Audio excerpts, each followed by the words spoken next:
જય જોહાર. શું 4 વાગ્યાની ચા ના પીધી એવું બોલો ઢીલું ઢીલું યાર, હું ચાલે? બે હાથ ઊંચા કરીને તાકાતથી બોલો જય જોહાર. અજા ભાઈ બોલ્યા નથી. જય જોહાર. હું કહીશ जय जोहार का नारा है भारत देश हमारा है. છે ને આપણો? બે હાથ ઊંચા કરી મુઠ્ઠી તાણીને જય જોહાર का नारा है भारत देश हमारा है. દમ નથી અવાજ. जय जोहार का नारा है भारत देश हमारा है. जय जोहार का नारा है भारत देश हमारा है. एक तीर एक कमान, आदिवासी एक समान. एक तीर एक कमान, आदिवासी एक समान. आवाज बोलो. एक तीर एक कमान, आदिवासी एक समान. एक तीर एक कमान, आदिवासी एक समान. एक तीर एक कमान, आदिवासी एक समान. જય જોહાર સાથે આપ તમામ લોકોને ધન્યવાદ પાઠવું છું.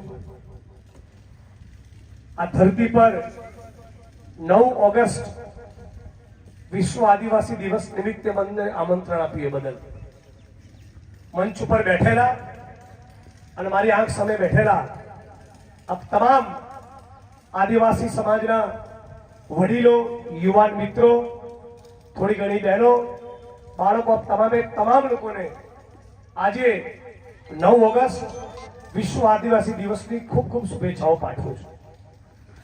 આ દિવસ, આ 9 ઓગસ્ટની ઉજવણી એટલા માટે થાય છે કે આખા ગુજરાતમાં, ભારતમાં ને દુનિયામાં જેટલા પણ આદિવાસી ભાઈ બહેનો છે એમને પોતાના હક અને અધિકારનો મોરચો બુલંદ કરવાનું છે એ યાદ રાખવામાં આવે. આ દિવસ 9 ઓગસ્ટ વિશ્વ આદિવાસી દિવસ એની ઉજવણી એટલા માટે છે કે દેશ દુનિયામાં જેટલા પણ આદિવાસી છે એને વાત યાદ રાખવાની છે કે આ ધરતી, આ દેશ એ આપણો આદિવાસીઓનો પણ છે. એ સમાજને અને કોઈ પણ સરકાર હોય, દુનિયાની કોઈ પણ સરકાર, એ સરકારોને યાદ કરાવવા માટેનો આજનો દિવસ છે કે આ ધરતી અમારા બાપની છે. આ જળ, જમીન અને જંગલ ઉપર પહેલો અધિકાર અમારો આદિવાસી સમાજનો છે અને સરકારો તો અમારી નોકર છે, નોકર. આ યાદ કરાવવા માટેનો દિવસ છે. હમણાં ભેરાભાઈ ને બીજા બધા મિત્રો જોડે અમે લીંડી પાદર બેઠા હતા, મારા મત વિસ્તારમાં. આવે બધા ભાઈઓ સાથે હું વાત કરતો હતો. બધું કલેક્ટર કચેરીનું મકાન કોણે બનાવ્યું? કલેક્ટર કચેરીના મકાનની ઈંટો મૂકી કોણે? એમાં ચણતર પ્લાસ્ટર કર્યું કોણે?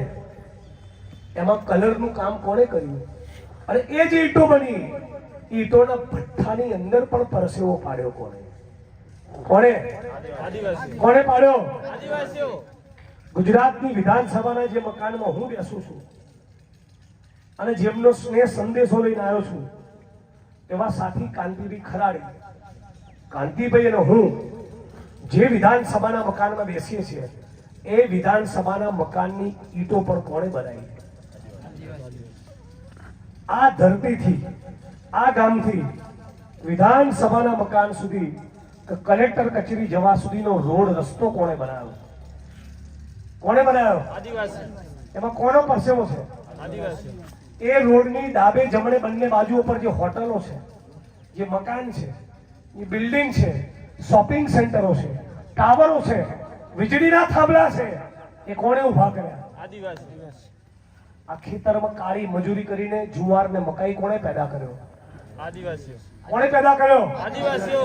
અમારા હાથમાં જે માઇક છે, માઇકમાંથી જે બોલું છું, આ માઇક જે કારખાનામાં બન્યું એ કોણે બનાવ્યું? કોણે બનાવ્યું? આદિવાસી. આ જે મોબાઈલમાંથી આ ભાઈ વિડીયો લે છે મારો, આ મોબાઈલ કોણે બનાવ્યો? આદિવાસી. કોણે બનાવ્યો? આદિવાસી બનાવ્યો. તો આ દેશ અને દુનિયામાં જેટલું પણ પેદા થાય છે એમાં આદિવાસી સમાજનો લોહી અને પરસેવો છે. પણ આપણને 2006 થી 2026 થવા આવ્યું, 20 વર્ષ થયા, પણ હજી આપણા બાપ દાદા જે જમીન ખેડતા હતા એ જંગલ જમીનની સનદ અને જંગલ જમીનના પટ્ટા 20 વર્ષમાં આ ભાજપના ચોરોએ આપ્યા નથી. અને આ ભાજપના ચોરો જે મકાનમાં બેસે કમલમમાં, એ પણ કોણે બાંધ્યું? કોણે બાંધ્યું? એ કમલમની ભાજપની કચેરીમાં જે નેતાઓ ગાડીઓ લઈને આવે, એ ગાડીઓ જે ફેક્ટરીઓમાં બની, એ ફેક્ટરીઓમાં પરસેવો કોણે પાડ્યો? એ કારની ઉપર જે કલર લાગ્યો, એ કલર કોણે લગાવ્યો? એ કમલમની ભાજપની કચેરીની અંદર જે પેવર બ્લોક નખાયા, એ પેવર બ્લોક લગાડ્યા કોણે? કોણે? તો તમારા પરસેવા વગર આ દેશ અને દુનિયા ચાલે? ચાલે? તો આ વાત જો આપણે સમજી ગયા તો તરત એ સમજાઈ જાય, આ ધારાસભ્યોનો, સંસદ સભ્યોનો, મંત્રીઓનો, આઈએસ આઈપીએસ અધિકારીઓનો, મોટા મોટા ઉદ્યોગપતિઓનો, બિલ્ડરોનો નહીં, તમારો દેશ છે. આ આપણો દેશ છે. અને એટલા માટે કહીએ છીએ. શું નારો મેં પહેલા લગાવ્યો? શું નારો લગાવ્યો તો પહેલો? જય જોહાર કા નારા હે, ભારત દેશ હમારા. તો આપણે કોણ છીએ? આ દેશના માલિકો. આ પોલીસના કોન્સ્ટેબલ ભાઈ બેઠા છે, આ કોન્સ્ટેબલો ના હોય તો એસપી શું કરે? મંજીરા વગાડે. આટલા બધા તલાટી, આટલા બધા કારકુન, આટલો બધો સ્ટાફ ના હોય તો કલેક્ટર શું કરે? એ મંજીરા વગાડે. તો જે દેશનો જે માલિક છે એ કર્મચારી, કિસાન અને તમારા જેવો કામદાર, મજૂરી કરનારો, શ્રમિક, દલિત, આદિવાસી, ગરીબ માણસ છે. પણ થયું છે ઉલટું. જે આપણા નોકર છે એ આડા બાપ થઈ ગયા છે. એટલે હું ઘણી વાર વિચારું કે દાહોદમાં, ગોધરામાં, પંચમહાલમાં જે કડિયા મજૂરે કે એના ભાઈએ કે એના બાપે કલેક્ટર કચેરી બનાવી હશે, એમાં પાછી એને ગેટ આઉટ કે. હું ઈચ્છું છું કોઈ એક એવો આદિવાસી વિકલો પેદા થાય. હું ઈચ્છું છું કે આદિવાસી સમાજનું એક એવું સંગઠન બને કે કલેક્ટરની આંખમાં આંખ નાખીને કહે, મંત્રીની આંખમાં આંખ નાખીને કહે કે ટોપા, મારા બાપે આ બિલ્ડિંગ બનાવી છે જેમાં તું બેસે છે. એ દિવસની રાહ જોઉં છું. આમ કઈ કાઢી મૂકે, ફરિયાદ કરવા ગયા હોય તો પોલીસ સ્ટેશન કાઢી મૂકે છે ને, બદતમીજીથી વાત કરે છે ને, કરે છે ને અપમાનિત, કારણ વગર ખરાબ ભાષા વાપરે છે ને, ભૂંડી ગાળો કાઢે છે ને. પણ પોલીસ સ્ટેશન કોણે બનાવ્યું? કોણે બનાવ્યું? 7/12 નો દાખલો નથી કાઢી આપતા ઘણી વાર. ક્યાં કઢાવવા જઈએ છીએ? મામલતદાર ઓફિસ. કોણે બનાવી? પાણીની ટાંકી ગામમાં ના હોય, સંપ ના હોય, પાણી ના આવતું હોય, ખરાબ પાણી આવતું હોય તો અરજી કરીએ. ક્યાં? પાણી પુરવઠાની કચેરીમાં. કોણે બનાવી એ કચેરી? આદિવાસી. દાંતીવાડા ડેમમાં કોનો પરસેવો? આદિવાસી. અમારા વડગામના મુક્તેશ્વર ડેમમાં કોનો પરસેવો? તો આદિવાસીઓનો. છે જ બધું તમારું પેદા કરેલું, વાપરે છે બીજા. પેદા કર્યું તમે, લણી ગયો બીજો. હવે આદિવાસી સમાજના આ ભેરાભાઈ જેવા યુવાનોને સમજાયું કે આ માલિક તો અમે છીએ. એટલે એ થયો ટીડીઓ, એ થયો ડીડીઓ, એ થયો પોલીસ ઇન્સ્પેક્ટર, એ થયો મામલતદાર. એટલે આ આરએસએસ અને ભાજપ વાળા જે તમને આદિવાસીના બદલે વનવાસી કહે છે, છીએ આપણે કોણ? આદિવાસી. છીએ આપણે કોણ? કોણ છીએ આપણે? આ ભાજપના ચોરો શું લઈ રહ્યા નામ? વનવાસી. એમણે જોયું ભેરાભાઈ હવે ડેલિગેટ થઈને બહુ બોલતા થયા છે, આ કાંતિભાઈ ખરાડી બહુ બોલતા થયા છે, મેવાણી આદિવાસીઓનું બહુ ઉપરાણું લે છે, આપણા માણસો મામલતદાર ટીડીઓ ને ડીડીઓ થવા મળ્યા છે આદિવાસી. તો શું કરો? 1950 ના દાખલા માંગો, કોઈને નોકરી મળશે નહીં, જમીન ખેડવા પણ દેશે નહીં. અને સેજ આદિવાસી સમાજના ભાઈએ મારા મત વિસ્તારના લીંડી પાદર ગામમાં સેજ આદિવાસી સમાજના ભાઈએ ગાય અને ભેંસ બાંધવા માટે કાચો પાકો તબેલો બી નહીં, ખાલી ગાય ને ભેંસ ઢોર બાંધવા માટે એક સેજ પહાડને આગો પાછો કર્યો. તરત શું 5 લાખ રૂપિયાનો તોડ કરવા માંગે છે. બેતમજી આવો, તમારી કચેરી કાલે આવું છું, તમારા 5 લાખ લેવા છે, બતાવું કાલે. પેલા શું કરતા? કુકડો માંગતા. મેં એક દિવસ કોલ આપ્યો કે આ તારીખે આટલા વાગે જંગલ ખાતાના અધિકારી ડીએફઓ ની ઓફિસ ની બહાર 101 કુકડા લઈને જવાનું છે. તમને દિયોર બહુ શોખ છે, ખાવ.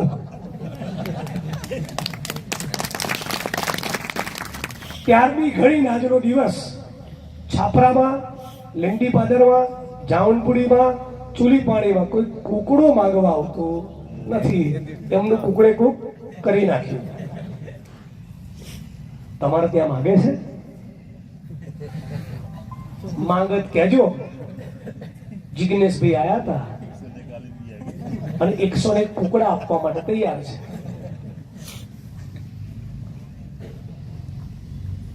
આ ચાલે નાગી? નાગી છે કે નહીં નાગી? આ ચલાવી લેવાય.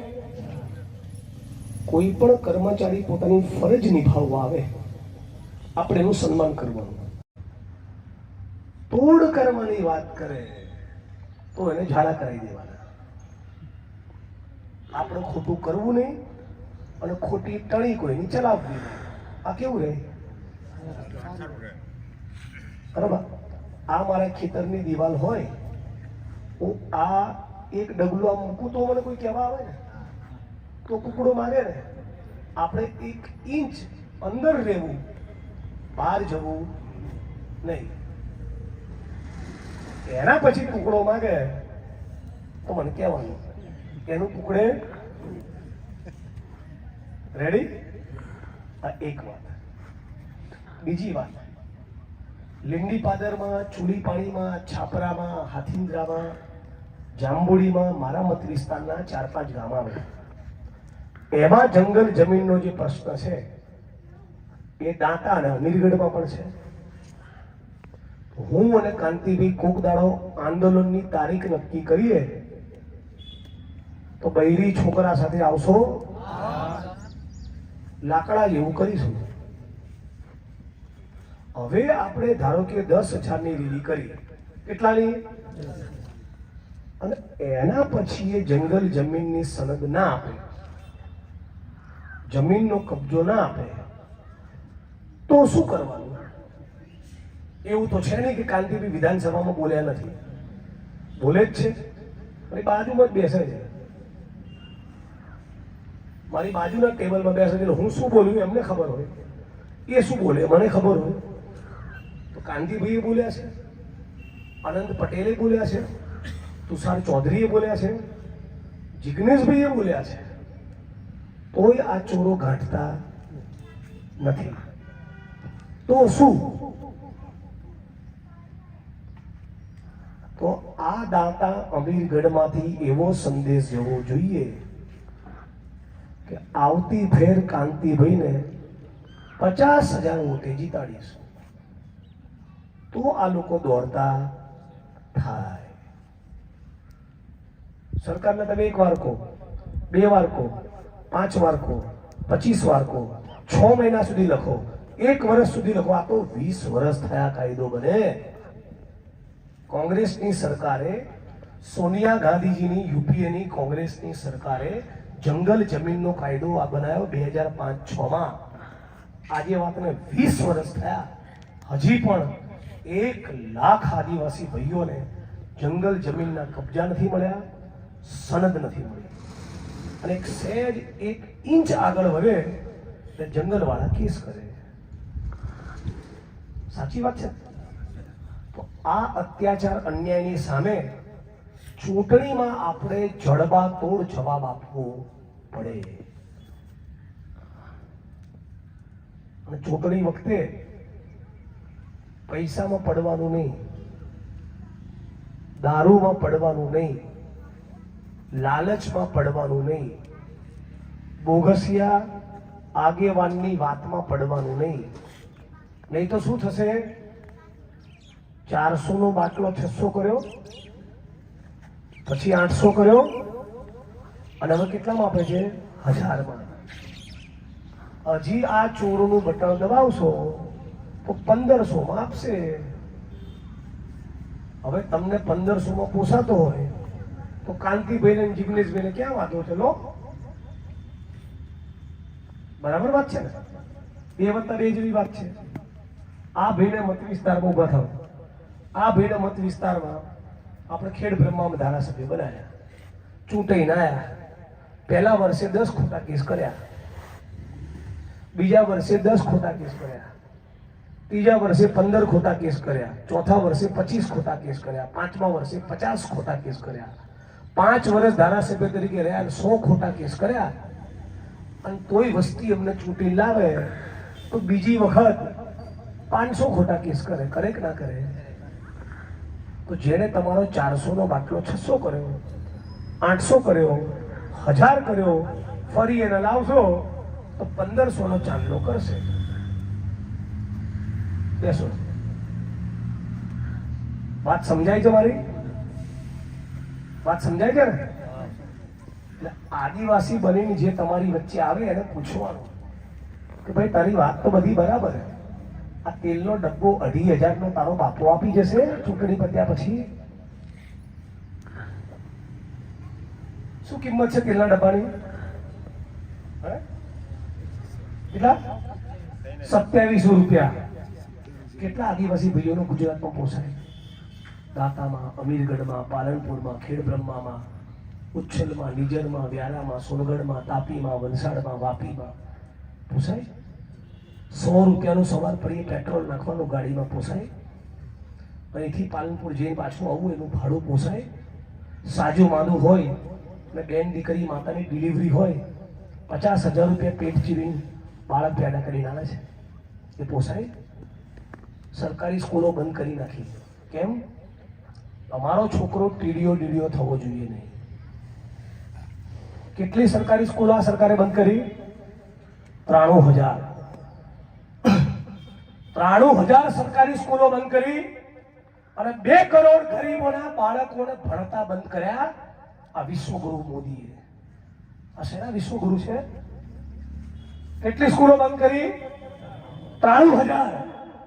કેટલા ગરીબ વિદ્યાર્થીઓનું ભણતર બરબાદ કર્યું? 2.25 કરોડ. અને હવે 31 ઓક્ટોબરના દિવસે સરદાર વલ્લભભાઈ પટેલનું જે સ્ટેચ્યુ બન્યું કેવડિયા, સ્ટેચ્યુ ઓફ યુનિટી ખાતે, ત્યાં પરેડ કરવાના છે મોદી સાહેબ. કેટલા લોકોની? કે 50,000 લોકોની. અને ડુંગરાઓ તો સાફ કરવાના, જંગલ જમીન તેનું નખો વાળવાનું, 25,000 પોલીસ કોન્સ્ટેબલ અને આર્મીના જવાનોને એક ભાઈનો ત્યાં મજૂરી કરવાની, તડકામાં શેકાવાનું. કેમ? કે પેલા ભાઈનું મગજ ઠેકાણે નથી મોદીનું. એટલે એક માણસની ડાગરી ચસકી ગઈ છે, એક માણસના મગજમાં તાઇફા સૂજે છે, એક માણસના સડક ચડી છે. એના માટે આદિવાસીઓને જંગલ જમીનથી બેઘર કરવાના, પ્રકૃતિનો વિનાશ કરવાનો, કુદરતને નુકસાન પહોંચાડવાનું, ટેકરીઓ સાફ કરી કાઢવાની, અને પછી ત્યાં આગળ એવો કાર્યક્રમ કરવાના છે કે અમુક બાંધકામને ટેકરીઓ તોડવાનો ખર્ચ કેટલો? તો કે 100 કરોડનો. નિર્માણનો નહીં, કશું પેદા કરવા માટે નહીં, કશું સર્જન કરવા માટે નહીં, તોડવા માટે કરોડનો ખર્ચ કેટલો? તો કે 100 કરોડનો. આ મોદી સાહેબનું સપનું છે. પછી દિલ્હીમાં પેલા છોકરાઓ આવડી ગાળો ના અલગ શું કરે? આલીન બરાબર ખચખચાય. બકરી ડબ્બામાં આવી ગઈ ને સાહેબ ની. કબીર સાહેબ એક પંક્તિમાં કીધું છે तूने बोया पेड़ बबूल का, काम कहां से हो? कांटा वाग्या उगड़્યા, કાંટા જ વાગવાના છે. તો કોઈ પણ ખૂણામાં ગુજરાતમાં આદિવાસી સમાજને પોતાના હક અને અધિકારથી વંચિત કરતા હોય, ગુજરાતના કોઈ પણ ખૂણામાં સ્ટેચ્યુ ઓફ યુનિટીની ફરતે આદિવાસી સમાજની જમીન આદિવાસી સમાજની મરજીની વિરુદ્ધ છીનવાતી હોય તો તમારા દાતા અમીરગઢમાંથી પણ આવેદનપત્ર આપવું જોઈએ કે અમે અમારા આદિવાસી ભાઈઓની સાથે છીએ, અમારા ભાઈઓને બરબાદ કરવાનું બંધ કરો. આપવું જોઈએ કે નહીં મેસેજ? આ પાડલિયાની જે ઘટના મળી તો આપણે જાણીએ છીએ. બુઢાપણ કરવા કે ગચગચાઈને તીરો આયા.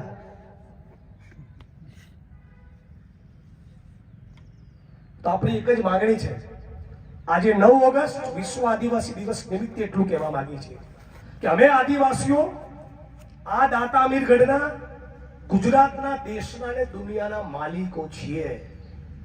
અમે અને અમારા પરિવારજનો, અમારા બાપ દાદાઓ કાળી મજૂરી કરીને પોતાના પરસેવાથી ખેતરમાં મકાઈ પણ પેદા કરે છે અને મોટી મોટી ઇમારતોનું સર્જન પણ કરે છે.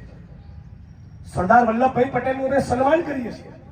અખંડ ભારતના શિલ્પી હતા, જે સન્માન ભગતસિંહનું કરીએ છીએ, ડોક્ટર બાબા સાહેબ આંબેડકરનું કરીએ છીએ, બિરસા મુંડાનું કરીએ છીએ. એમ દેશની આઝાદીની ચળવળ માટે જે 10 વર્ષ જેલમાં રહ્યા એવા સરદાર વલ્લભભાઈ પટેલનું પણ સન્માન કરીએ છીએ. પણ સરદાર વલ્લભભાઈ પટેલના નામે આ નરેન્દ્ર મોદી તાયફા કરે અને આદિવાસીઓનો નખો દ્વારે એ અમે ચલાવી લેવાના નથી.